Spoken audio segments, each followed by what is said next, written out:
Hi, we're ready for story number 2. Story number 2 is called When Shame Writes Your Story. In the book, I talk about the beginning, the battle, and the messages. The book gives you a bit more detail about how life actually begins. And the truth is, from the very beginning, from your conception, there was a battle that ensued for your heart. The battle was for you to believe that you were not enough. And we were all born into families. We had specific experiences, specific childhoods. And when we are put into that family, we are given parents and people, even teachers along the way, who speak to us. Sometimes they speak to us with words, and sometimes they use actions. But these words and these actions, they leave messages. And the messages are positive, and sometimes they are negative. And when the negative messages are sent to us, usually they are covered in shame. Shame means you are not enough. Shame believes you are not worthy. You are not good enough, pretty enough, smart enough. You are just not enough. And shame wants us to stay small, and shame wants us to stay weak, and shame wants to take us out. Shame is one of the number one ways that the enemy works in your life. That battle that's raging for your soul, it's going to start at the beginning of your story.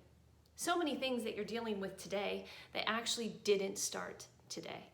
They started many, many years ago when a seed was planted through a word or an action of someone that should have been loving or kind or safe, and they weren't.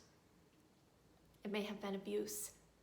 It may have been a harsh word spoken out of anger, and it marked you. You just remembered it. The truth is that when someone in our life has power over us, whether it be authority figures in school, church, or the home, as children, we give them that power, and rightly so. They're above us. But when it marks our soul in a way that is hurtful, it leaves a mark of shame.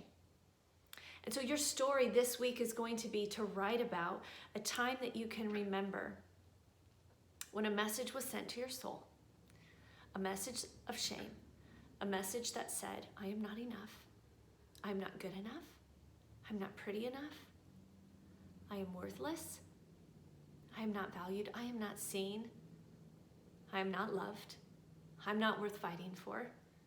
No one will ever stick around for me.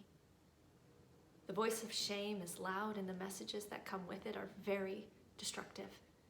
And so today you're going to take that step of being vulnerable and sharing one of the first times, one of the first encounters, one of the first experiences you can remember when shame spoke to your soul. It's really powerful when we share our story, because just speaking out about shame, it begins to lose its power. And when you meet with your friends, they're going to speak life over this. It is the power of truth that will set us free from shame. The Word of God tells us that when we walk with God, our faces are not covered in shame. They are radiant. And I am believing that this is going to be a journey of you walking into the radiance and beauty that is intended for you, and that these messages are going to be able to lose their power over your life. You are brave. Story number 2.